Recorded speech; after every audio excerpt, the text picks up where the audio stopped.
अच्छा बेटा जी, question number 10 है। क्वेश्चन नंबर 10 के अंदर कह रहा है the equations of the two straight lines are. दो लाइन स्ट्रेट लाइन की इक्वेशंस दी हुई हैं वेक्टर फॉर्म में। कहते हैं given that the acute angle between the directions of these lines is pi by 4। Find the possible values of A.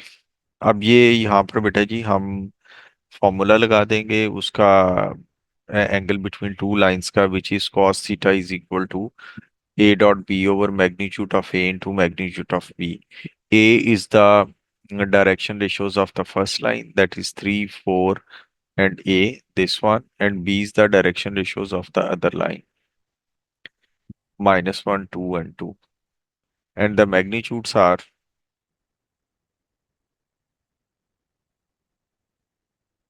9 plus 16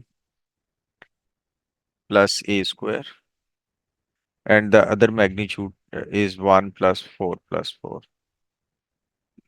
Now cos theta is pi by 4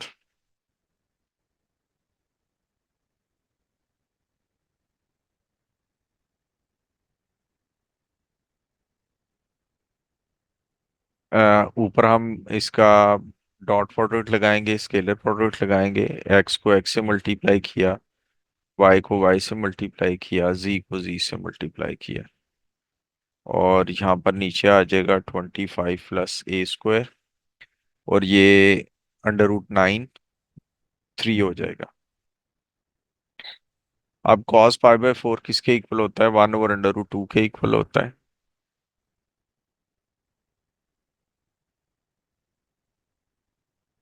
2A + 5 over √25 + A² into 3। आप cross multiply करवा लें इसको,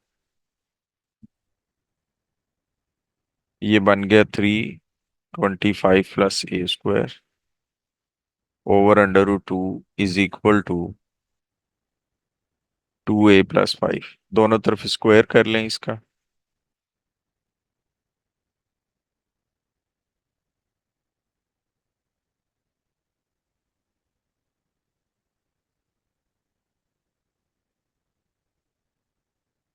ये बन जाएगा बेटा जी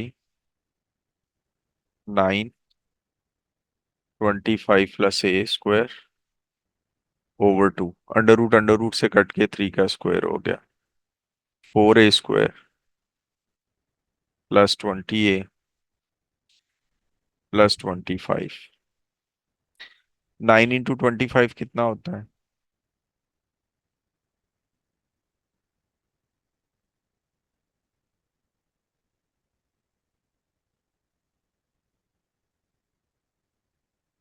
जी बेटा जी, sir 225। 225, और ये 2 जो है वो अदर साइड पे जाके मल्टीप्लाई हो जाएगा।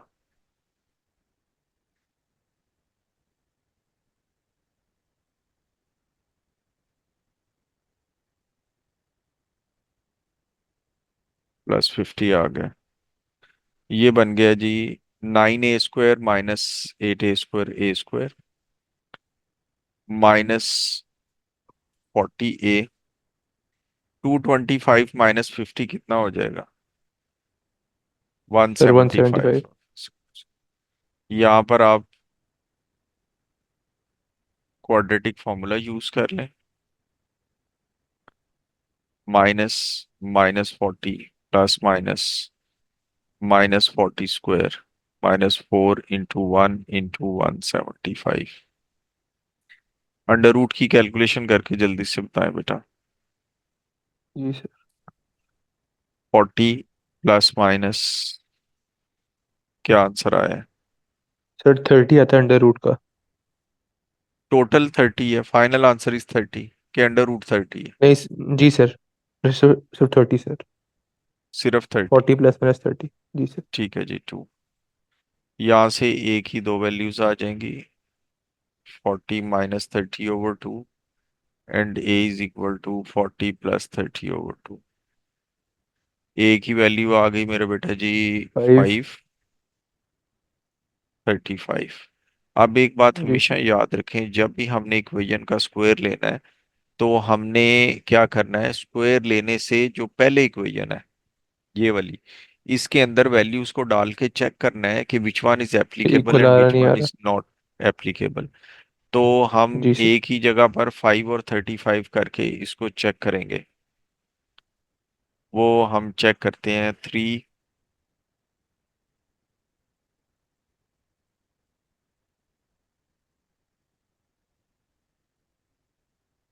= 2a + 5। अब 5 फुट किया, 3√50/2 = 10 + 5 कितना हो गया, 15। तो क्या देखें क्या इक्वल आता है। सर राइट साइड पे क्या पुट करना है?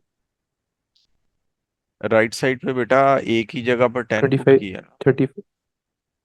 हाँ जी, इक्वल आता है, एक्सेप्टेबल है। अब 35 फुट करना है। जी सर। अब 325 + 35 स्क्वायर / 2 × 35 + 5। ये बेटा लेफ्ट साइड वाले की कैलकुलेशन करके बताएं क्या आंसर आया है। सर 75 आया लेफ्ट साइड पे। और राइट साइड पे भी 75 3 × 30। है, बोथ आर एक्सेप्टेबल। जी सर। ये हमेशा जब भी आपने इक्वेशन का स्क्वायर करना है तो उसको आपने चेक जरूर करना है। ये ओके पास सर। पेपर के अंदर ऐसे क्वेश्चंस मौजूद हैं जिनमें क्या होता है कि एक वैल्यू सेटिस्फाई कर जाती है, दूसरी नहीं करती। जी सर। 2006 में ऐसा क्वेश्चन आया हुआ है, तो ये हमने चेक करना है। अब वो कहते हैं कि okay sir. Given given state that the lines intersect, find the value of A and the possible position of the point of intersection. Section. अब वो कहते हैं ये इंटरसेक्ट करती हैं, ठीक है जी, हम लाइन की इक्वेशंस लिख लेते हैं। R = I + J + 2a के,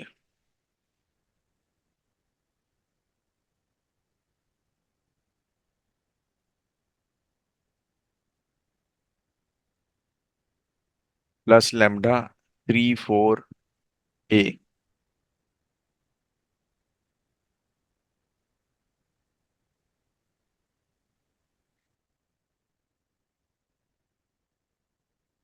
और सेकंड लाइन जो है बेटा जी, R = -3 -1 4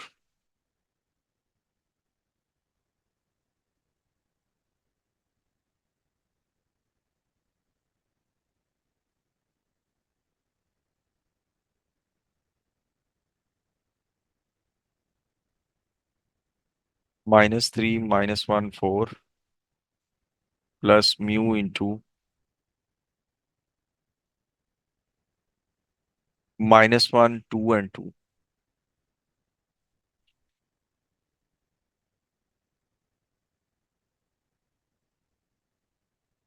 अब वो कहते हैं लाइंस इंटरसेक्ट करती हैं, हम दोनों को पैरामीट्रिक फॉर्म में चेंज करेंगे। XYZ = 1 1 2a plus lambda into 3 4a। दूसरे की बन जाएगी XYZ = -3 -1 4 plus mu into -1 2 and 2। इसकी पैरामीट्रिक फॉर्म्स ये होंगी, X = 1 + 3 lambda, Y = 1 + 4 lambda and Z = 2a + a lambda. जी। और दूसरे में बन जाएंगी X = -3 -μ, Y = -1 + 2μ, Z = 4 + 2μ। अब x को x के इक्वल रखते हैं, y को y के इक्वल रखते हैं, z को z के इक्वल रख के 3 इक्वेशंस बना लें। 1 + 3 lambda = -3 -μ, 1 + 4 lambda = -1 + 2μ, and third equation is 2a plus a lambda is equal to 4 plus 2 mu. देख लीजिएगा कोई गलती ना हो। अब पहली दो इक्वेशंस को यूज करते हुए लैम्डा और म्यू की वैल्यूज को फाइंड आउट करें। ये बन जाएगा जी 3 lambda plus mu is equal to -4 and 4 lambda -2 mu is equal to -2। पहली इक्वेशन में से म्यू की वैल्यू निकाल के दूसरी में पुट कर दें। पहली इक्वेशन में से म्यू का जो आंसर आएगा वो आएगा mu -4 is equal to -4 -3 lambda. इसको सेकंड इक्वेशन में पुट करें। 4 lambda -2 into -4 -3 lambda is equal to -2। 4 lambda plus 8 plus 6 lambda is equal to -2। 10 lambda is equal to -10 lambda is sir equal -1 to answer. -1। तो mu का क्या answer आ जाएगा बेटा जी? -1। जी sir. तो mu भी बेटे जी -1 आ गया।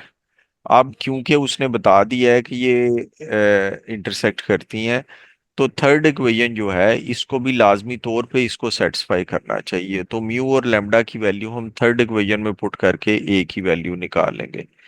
2a okay sir. Plus a into -1, क्योंकि ये थर्ड इक्वेशन को if the lines are intersecting, तो थर्ड इक्वेशन को लैम्डा और म्यू की सेट्स वैल्यूज को सेटिस्फाई करना जरूरी है।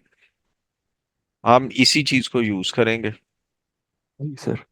तो ये बन गया जी 2a - a कितना हो गया a। तो ये a इज इक्वल टू 2 आ गया। अब तो वो कहते हैं find the point of intersection. अब हम म्यू की वैल्यू सेकंड इक्वेशन के अंदर पुट कर देते हैं, तो हमारे पास पॉइंट ऑफ इंटरसेक्शन आ जाएगी। ये पैरामीट्रिक इक्वेशंस में पुट कर देते हैं, यहाँ पर पुट कर देते हैं। जी सर। ये हो जाएगा बेटा जी x इज इक्वल टू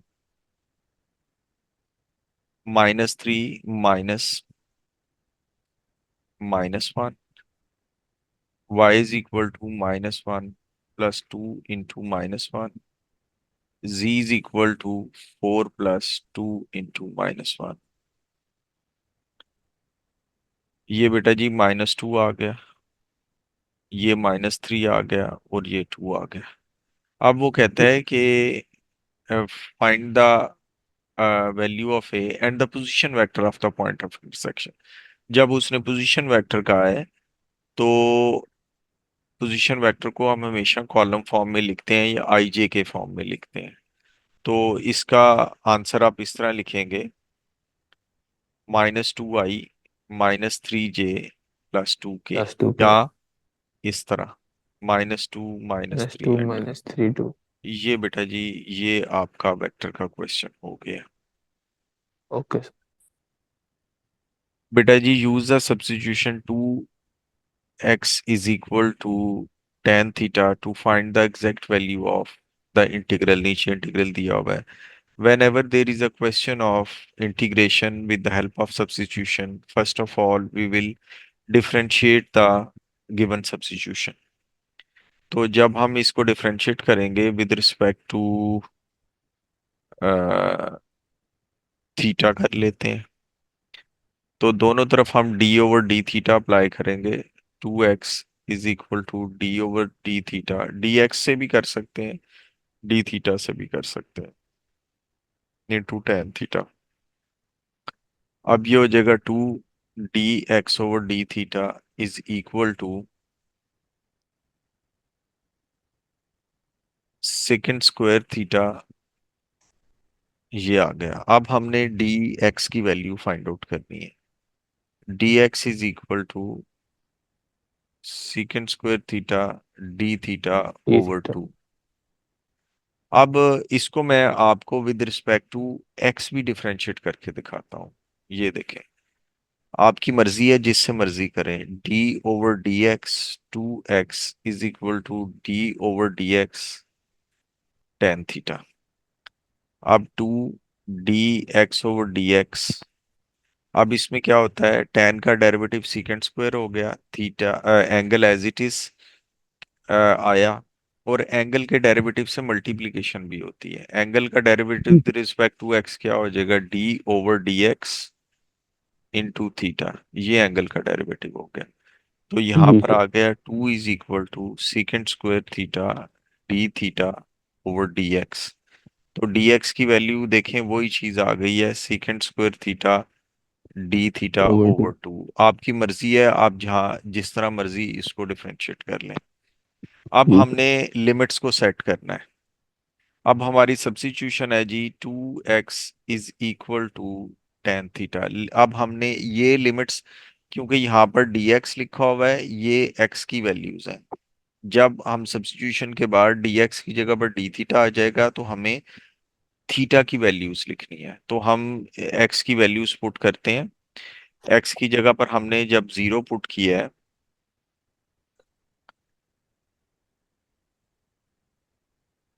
तो 0 = tan theta, tan 1 0 = theta, theta = 0 आ गया। जब x 0 है जी सर।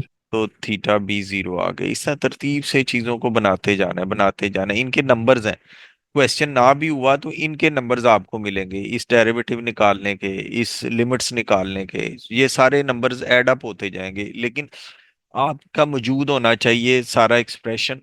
ये नहीं कि आपने जहन में सारी चीजें की हों, पेपर में मौजूद होंगी तो साथ साथ आपको नंबर्स भी मिलते जाएंगे उसके। अब 1/2 है, तो हम x की जगह पर 1/2 पुट करते हैं। 1/2 = tan थीटा। तो 1 = tan थीटा,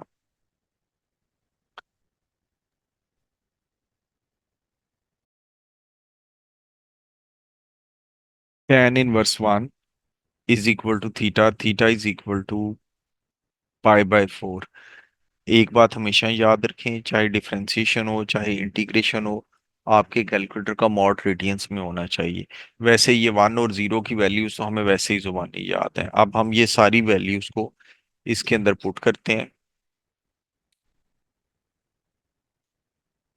ये मेरा बेटा जी बन गया। 0 पे क्या आंसर आया, 0।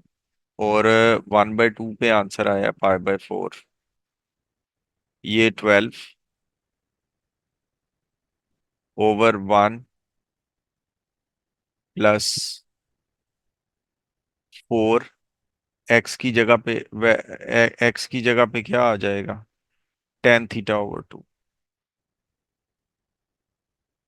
होल स्क्वायर, और फिर बाहर स्क्वायर। अब dx की जगह पर क्या आएगा, ये चीज,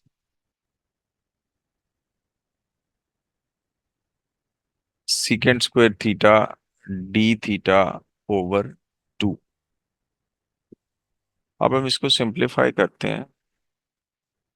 0 till π/4, 6 secant square theta D theta over 1 + 4 into tan² θ/4 whole square is equal to 0 till π/4,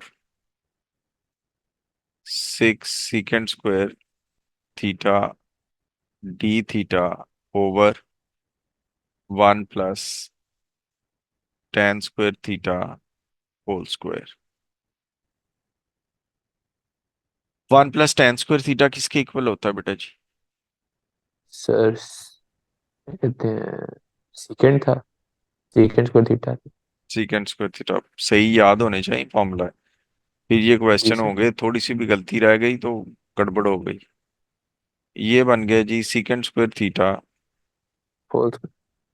whole square. एक पावर कैंसिल हो गई।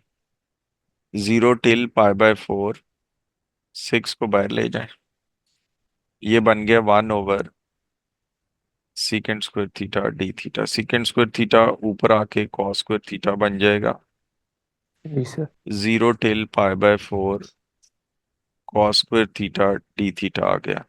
अब इवन पावर ऑफ साइन और कॉस की इंटीग्रेशन में हम चले जाएंगे। अगर इवन पावर ऑफ कॉस या साइन हो तो जो हम फॉर्मूला यूज करते हैं वो ये करते हैं, cos square theta is equal to 1 plus cos 2 थीटा/2। ये फॉर्मूला निकला है cos 2 theta is equal to 2 cos square theta -1 से। तो वो हम जी यहाँ सर। पर ये फॉर्मूला पेस्ट कर देते हैं।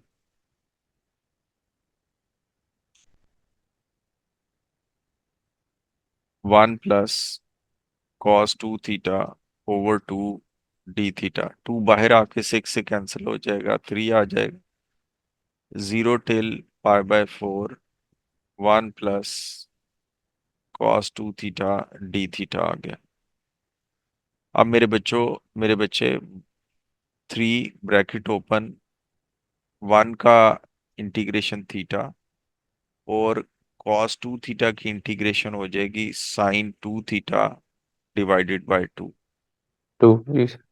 0 till π/4। अब हम लिमिट्स को पुट कर देंगे। 3, पहले π/4 पुट किया, π/4 प्लस 1/2 sin 2 इंटू। अच्छा बेटा जी, अब यहाँ पर थीटा की जगह पर हम π/4 पुट करेंगे,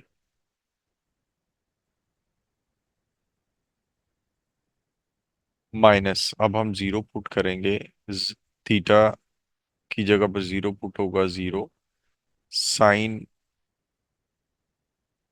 2 इंटू 0/2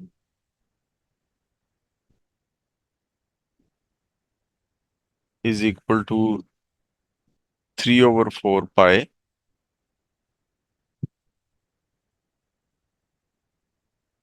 प्लस 3/2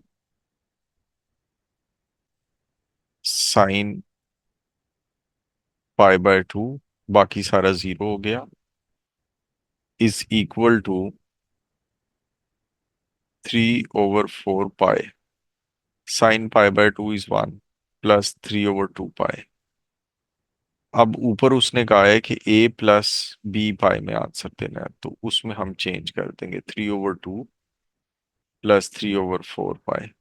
और ये देखें कि यहाँ पर जो है ये वो उसने ऊपर कहा हुआ है कि A and B are rational numbers. ये जी हमारे पास रैशनल नंबर्स आ गए, 3/2 एंड 3/4। ये जी इसका फाइनल आंसर है।